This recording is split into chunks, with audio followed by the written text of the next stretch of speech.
Tunaendelea kutazama aina za magonjwa ya akili, na leo tunakuletea aina mojawapo ambayo ni anxiety disorders. Haya ni magonjwa yanayohusiana na wasiwasi. Ugonjwa au magonjwa yanayohusiana na wasiwasi ni magonjwa ya namna gani? Tunasema kwamba wasiwasi ni hali ya kawaida, na wasiwasi huwa ni ile hali ambayo mtu anakuwa na mashaka katika matukio ambayo yanaweza kuwa ni matukio ya kweli au yakawa ni matukio ya kufikirika au matukio ya kuhisia. Sasa wasiwasi huu ni hali ambayo inampata mtu katika mazingira ambayo anaweza akapambana na ile hali au akakabiliana na changamoto ambazo zinakuwa zinamkabili. Sasa watu wengi wanapenda kusema kwamba wasiwasi ni akili, kwa sababu wasiwasi unakufanya kujilinda, wasiwasi unakufanya kuchukua hatua, na wasiwasi unakufanya kuepuka hatari ambazo zingeweza kukupata. Sasa tunaweza tukauita ugonjwa pale ambapo wasiwasi huu unapokuwa unazidi hali ya kawaida, kwamba unakuwa ni wasiwasi unaokuwa kwa muda mrefu, lakini pia unakuwa ni wasiwasi wakati mwingine katika mambo ambayo si ya kweli. Sasa tunapozungumzia changamoto ya afya ya akili ambayo inahusisha wasiwasi, tunaitafsiri kwamba ni ile hali ya woga, hofu na mashaka katika matukio ya kweli na ya hatari za kufikirika, lakini pia ni matukio ambayo wasiwasi huu unakuwa unazidi na unakaa kwa muda mrefu. Inawezekana mtu akawa na wasiwasi kuanzia mwezi mmoja au miezi sita au hata mwaka. Kwa hiyo ndugu yangu, leo tutakwenda kuangazia changamoto hizi za afya ya akili na zinazotambulika kwa kusababishwa au kuwa katika mazingira hayo ya wasiwasi. Sasa hali hizi zipo katika makundi kadhaa.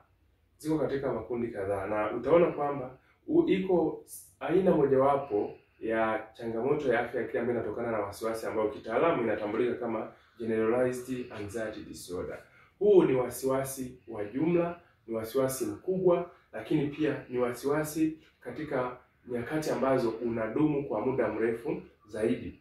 Sasa tunaweza kuiita hii generalized anxiety disorder, na tunayo aina nyingine ambayo inaitwa specific phobias, ambayo hii inakuwa ni wasiwasi katika mambo fulani. Yaani inawezekana mtu asiwe na hofu katika mambo yote, lakini akawa na hofu katika baadhi ya mambo. Tunasema hiyo ni specific phobia. Sasa aina ya tatu katika kundi hili la magonjwa au changamoto zinazohusiana na wasiwasi tunaiita panic disorder. Hii ni hali ya hofu inayosababishwa au inayosababisha mfadhaiko wa ghafla au wa haraka. Mtu anakuwa anapata mfadhaiko wa ghafla au wa haraka, tunaita panic disorder. Lakini kuna aina nyingine inaitwa agoraphobia, ambayo hii yenyewe inakuwa ni wasiwasi katika maeneo ambayo ni hatarishi au maeneo ambayo mtu anakuwa hawezi kujihami, au katika maeneo ambayo mtu anakuwa na wasiwasi wa namna ambavyo ikiwa hatari zitampata ni namna gani anaweza kujiokoa. Kwa mfano, mtu anaweza akawa na hofu ya kusafiri peke yake, akawa na hofu ya kwenda sehemu yenye mkusanyiko wa watu wengi sana, kwa sababu tu ya kuhofia usalama wake pale ambapo changamoto inayoweza kuleta wasiwasi inaweza kutokea. Lakini pia iko aina nyingine ambayo tunaiita social anxiety disorder, ambayo yenyewe hii inakuwa ni hali ya mtu kukumbwa na wasiwasi wa kuepuka mijadala katika jamii. Wakati mwingine mtu huyu anawezekana akawa anaogopa kuonyesha uwezo alionao, kuonyesha vipaji alivyonavyo, au wakati mwingine hata kuelezea jambo fulani kwa sababu ya kuogopa kuaibika, kuanguka au kushindwa, au wakati mwingine kuona aibu ya kushiriki katika baadhi ya mambo ya kijamii. Kwa huyu mtu tunakuwa tunasema ana social anxiety disorder anapokuwa na wasiwasi wa namna hiyo. Wasiwasi mwingine tunauita ni post traumatic stress disorder. Hii ni hali ya mtu ambaye anakuwa na wasiwasi unaotokana na maumivu.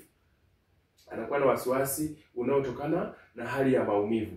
Inawezekana mtu huyu akawa amepatwa na mambo fulani ambayo yakamsababishia maumivu katika hisia zake, na hivyo kumfanya kuwa katika mazingira hayo ya wasiwasi. Lakini aina nyingine tunaiita separation anxiety. Hii separation anxiety ni aina ya katika kundi hili la magonjwa au changamoto za wasiwasi, ambayo yenyewe inatokana na mtu kupatwa na hali ya wasiwasi mara baada ya kutengana na watu wake wa karibu, ndugu zake, watoto, mke na kadhalika. Anakuwa anapatwa hofu ya kuwapoteza. Mfano mzuri unaweza ukaona kwamba labda kwa mfano mwanafunzi anapokuwa amepelekwa shuleni kwa mara ya kwanza, akaachwa kule na watu ambao ni wageni kwake, anakuwa anapata wasiwasi wa kutengana na ndugu zake au kuwapoteza ndugu zake. Lakini ipo aina nyingine ambayo inaitwa obsessive compulsive disorder. Hii ni aina ya eneo hilo ambayo yenyewe inakuwa ni hali ambayo inampata mtu, ambayo inakuwa inaambatana na kutokuwa na uhakika katika baadhi ya mambo anayoyafanya mtu. Kwa mfano, inawezekana mtu akawa anafunga mlango, lakini akawa baada ya muda akawa haamini kama aliufunga mlango, au akawa anaamka mara kwa mara kwenda kuhakikisha kama alizima taa katika eneo moja, au anakuwa anajaribu kurudia kuhesabu, anahesabu mpaka 100, halafu anahisi labda alikosea katika kuhesabu, anarudia tena. Hii hali inapojitokeza mara nyingi kwa kiwango cha aina hiyo ambacho katika mazingira ya kawaida mtu hawezi kufanya, basi tunaweza tukaiita ni obsessive compulsive disorder, ambayo inakuwa inampa mtu hali ya wasiwasi wa kutokujiamini kama kitu kile alikifanya kwa uhakika. Lakini pia kitu kingine tunakiita ni selective mutism, ambayo yenyewe ni hali ya mtu anakuwa katika mazingira ambayo anapoteza uwezo wa kuzungumza katika baadhi ya hali. Hii ni hali ambayo mtu anakuwa anakumbwa na mazingira ya kushindwa kujielezea au kushindwa kuzungumza pale anapokuwa na aina au kundi fulani la watu. Ndio maana utakuta kuna watu wengine akiwa na watu wa rika lake anakuwa ni mwongeaji sana, lakini akichangamana na watu wazima anakuwa anapoteza ile kujiamini kuzungumza. Anakuwa na wasiwasi kwamba labda akizungumza anaweza akakosea, au akizungumza anaweza akatazamwa kama mtu ambaye anaongea kitu ambacho hakiendani na watu walioko pale, na kadhalika na kadhalika. Sasa ndugu yangu, tunaweza tukarejea katika kitu kinachoitwa Diagnostic Statistic Manual, ambayo huwa inatambulika kwa kifupi kama DSM-5. Hii huwa inaweza kutoa classification au inaweza kutoa mchanganuo zaidi kuhusiana na hizi changamoto za afya akili. Na hapa wanasema kwamba huu ugonjwa unaohusisha wasiwasi, ili uweze kuwa katika ugonjwa, ni pale ambapo wasiwasi huu utadumu kwa zaidi ya miezi 6. Japokuwa katika hali hizo kuna hiyo hali ambayo inaitwa panic disorder, ambayo yenyewe ni ile hali ya mtu kukumbwa na wasiwasi wa ghafla au wa haraka kutokana na matukio ambayo yanaumiza hisia. Hii inapodumu kwa muda wa mwezi mmoja, tunaweza tukaiita kama sehemu ya changamoto ya afya akili ambayo inatokana na wasiwasi. Lakini pia pale ambapo mtu anakuwa ana wasiwasi usio na uhalisia, kwamba katika mazingira ya kawaida watu wengine wanaona kwamba ni mazingira yako shwari na kadhalika, lakini huyu mtu yeye anakuwa anabaki katika wasiwasi wa kwake, ambao yeye anakuwa na uhakika na kile kitu kwamba kinamtia hofu au mashaka. Na kitu kingine ni wasiwasi usio na sababu za kitabibu au za kitaalamu, ambapo labda inaweza ikatokana na mfano, kuna watu wengine unakuta ana wasiwasi labda wa sindano, ana wasiwasi labda wa matibabu au matumizi ya dawa fulani.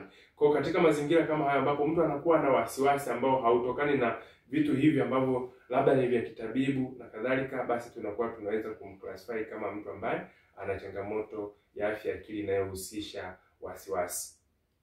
Lakini kitu kingine pia ni tunaweza kumuona huyu mtu ana changamoto ya afya akili inayoambatana na wasiwasi baada ya yeye wasiwasi ule kuingiza shida katika utendaji kazi wake, au kuwa na athari katika kazi zake, au inakuwa inamwathiri katika kazi zake. Kwa hiyo katika wasiwasi huu tunakuwa tunasema kwamba huyu. Sasa nimeweza kufafanulia kuhusiana na changamoto ya afya akili ambayo inakuwa inahusisha wasiwasi, lakini nikakuelezea pia aina ya namna ambavyo wasiwasi huu unaweza kuwa katika makundi fulani ya classification. Sasa twende tukaangalie dalili katika makundi hayo, kwamba ili uweze kuona huyu mtu ana changamoto ya afya akili ambayo inasababishwa na hali ya wasiwasi, tunaweza tukaitazama vipi katika dalili zake. Tunaposema huyu mtu ana wasiwasi wa jumla, ambao ni wasiwasi unaomfanya mtu awe na hofu nyingi au wasiwasi mwingi katika mambo mbalimbali, na hofu hii inakuwa inadumu kwa muda mrefu na kumpelekea wakati mwingine kushindwa kufanya majukumu yake ya kila siku kwa sababu ya kuwa na hofu iliyopitiliza, tunaweza tukasema kwamba ukiona dalili hizi, basi ujue huyu mtu ana hiyo aina inayoitwa generalized anxiety disorder, kwamba mtu anakuwa anapoteza hali ya utulivu, lakini pia mtu anakuwa anapoteza umakini. Kitaalamu tunasema anakuwa anapoteza hali ya concentration katika mambo kadha wa kadha. Lakini pia kuna hali ya kupatwa na hisia mbalimbali ambazo wakati nyingine, mara nyingine zinaweza zikawa ni hisia hasi au hisia ambazo sio halisi. Lakini pia mtu kuchoka kwa haraka. Lakini pia dalili nyingine ni kukosa usingizi au changamoto za usingizi. Mtu anakuwa analala anashtuka. Lakini kitu kingine ni kushindwa kukabili hali ya wasiwasi, kwamba pale mtu ambapo anakuwa anashindwa kabisa kukabiliana na hali ya wasiwasi alionao, hata akijihusisha na baadhi ya vitu ambavyo vinaweza tulitegemea labda vimpunguzie wasiwasi, au hata akipewa uhakika wa jambo linalompa wasiwasi, yeye anakuwa anabaki ndani ya wasiwasi. Hiyo ni dalili ya kwamba huyu mtu yuko katika ule wasiwasi wa jumla. Lakini pia aina nyingine tulisema ni specific phobia, ambayo tulisema ni hofu katika mambo maalum. Kwa mfano, mtu anakuwa na dalili zipi? Kwamba anakuwa na hofu katika baadhi ya mambo ambayo ni mambo maalum. Kwa mfano, mtu anaweza akawa anaogopa nyoka. Anawezekana mtu akawa anaogopa wadudu. Hata kama wale wadudu wakitajwa katika mazingira ambayo sio halisi, hawajaonekana, mtu anashikwa na hofu kama vile ameona kitu halisi. Kwa hiyo katika mazingira, ukiona mtu anakuwa anapata hofu katika vitu fulani ambapo vitu vingine anakuwa havimpi hofu, basi hiyo tunaweza tukaiita ni specific phobia, na dalili yake inakuwa ni namna hiyo. Lakini dalili za mtu ambaye anakuwa katika panic disorder, ambayo ni ugonjwa wa kupaniki, ambayo ni changamoto inayotokana na hofu inayosababishwa na maumivu ambayo yanatokea na yanaumiza hisia. Na hisia zinaweza zikaumizwa kutokana na changamoto labda za mahusiano, wivu wa kimapenzi, mambo kama ya kuvunjika na mambo kwa ndoa, au mambo kama ya talaka na kadhalika, yanapelekea mtu aweze kupata hizo panic disorder. Lakini panic disorder wakati mwingine zinatokana na hofu ya mtu kabla ya kuliendea jambo fulani. Kwa mfano, wanawake anapokuwa anaelekea katika hali ya kujifungua, anaweza kukumbwa na hii hali ya panic disorder kwa sababu anakuwa anaona kwamba labda anaweza kapatwa na jambo ambalo si salama kwake, na katika mazingira kama hayo, basi mtu anakuwa katika hofu ambayo inampelekea yeye kutetemeka, kutokwa jasho jingi akiwa katika hofu hiyo, kukosa pumzi. Wakati mwingine anakuwa anahisi kushindwa kupumua vizuri, lakini pia wakati mwingine anakuwa anapatwa na maumivu ya kifua, anakuwa anakumbwa na kichefuchefu, wakati mwingine anaweza kuumwa tumbo au kichwa. Akiona dalili kama hizo, basi mtu anakuwa ana mapigo pia ya moyo kwenda kasi. Tunakuwa tunasema huyu mtu yupo katika hali ya mfadhaiko mkali. Wakati mwingine mtu anaweza kuwa anajihisi kufa. Anaweza kuwa anajihisi kufa. Sasa aina nyingine ambayo ina dalili zake tulisema ni agoraphobia, ambayo yenyewe inakuwa ni hali ya kuwa katika mahali ambapo anapata wasiwasi kuwa katika eneo ambalo anadhani kwamba si salama kwake. Na wakati mwingine anakuwa anawaza kwamba ikiwa mashambulizi ya hofu yatatokea, basi yeye anakuwa hawezi tena kujihami. Kwa hiyo katika mazingira kama hayo, mtu anaweza akawa anahitaji zaidi kuhakikishiwa usalama wake. Kwa mfano, mtu anaweza akawa anaogopa kushiriki katika mikusanyiko mikubwa, mikutano yenye watu wengi, anakuwa anapata hofu. Lakini pia wakati mwingine inawezekana mtu akawa anashindwa au anakosa amani kukaa kwenye eneo ambalo liko wazi kabisa, au anaweza akapata shida kukaa katika eneo ambalo lina uzio, akawa anaona kama vile hakuna sehemu ya kukimbilia atakapokumbwa na hali ya wasiwasi. Maeneo kama hayo yanamfanya mtu kushindwa kujiona yuko salama, na hivyo kumpelekea kuwa na wasiwasi, tunaita agoraphobia. Lakini pia kitu kingine na dalili zake ni social anxiety, ambayo nimeshaizungumza kwamba ni hali ya mtu kushindwa kushiriki kikamilifu katika shughuli za kijamii kwa sababu ya kuhofia au kuogopa kupoteza, au kuogopa kukosea, au kuogopa kutokufanya vizuri wakati mwingine, au katika mazingira kama hayo kushindwa, kupata hofu ya kushindwa kabisa. Kwa hiyo mtu anakuwa hata akisimamishwa kuzungumzia jambo fulani, anakuwa hawezi kujitetea au kuzungumza jambo lile kwa undani zaidi, kwa sababu yuko katika mazingira ambayo yana watu wengi au yana jamii ya namna hiyo. Na dalili zake ni kama hizo. Mtu anakuwa anapoteza ile morali ya kushiriki au kushirikiana na wenzake katika masuala ya kijamii, na wakati mwingine anakuwa anashindwa kuonyesha kipawa alicho nacho, uwezo alio nao. Wakati mwingine inawezekana akagundua jambo fulani, lakini kwenda kulielezea mbele ya watu akawa anapata wasiwasi na hofu na mashaka kwamba labda naweza nikaelezea akatokea mtu anayejua zaidi kuliko mimi. Kwa hiyo mtu kama huyu anakuwa anahitaji labda mtu mwingine akaelezee badala yake. Ukiona dalili kama hizo, unaweza kuona kwamba unaingia kwenye hii aina mojawapo ya magonjwa yanayohusisha wasiwasi. Lakini aina zingine ni hizi post traumatic stress disorder, ambazo ni hofu itokanayo na maumivu ya hisia, na inaweza kuwa ya moja kwa moja au ya kusababishwa, kama ambavyo nimeshaelezea kwamba wako watu wanapitia hizi changamoto za hisia na wasiwasi utokanao na hisia na mifadhaiko hiyo kutokana na maumivu walioyapata katika mahusiano yao na waenza wao. Lakini pia wapo watu ambao wamepata wasiwasi wa aina hii kutokana na vita, kushuhudia mapigano makali katika uwanja wa vita, kushuhudia watu wakiuana au kushuhudia mtu akiuawa. Unaweza ukaona kwamba mtu akishuhudia tukio la namna hiyo linakuwa linajirudia, anapata zile flashback na anakuwa anahisi kwamba yale matukio yanaendelea kumuumiza, au anakuwa anayaona katika ulimwengu ambao watu wengine hawawezi kuona. Lakini pia kitu kingine ni pamoja na vitisho, lakini pia vitendo vya ukatili, lakini vitu vingine ni majanga, mtu kushuhudia majanga basi inakuwa ni changamoto, au ajali na vitu kama hivyo. Lakini wakati mwingine inawezekana mtu akawa anapata changamoto za kuogopa labda mateso na kadhalika.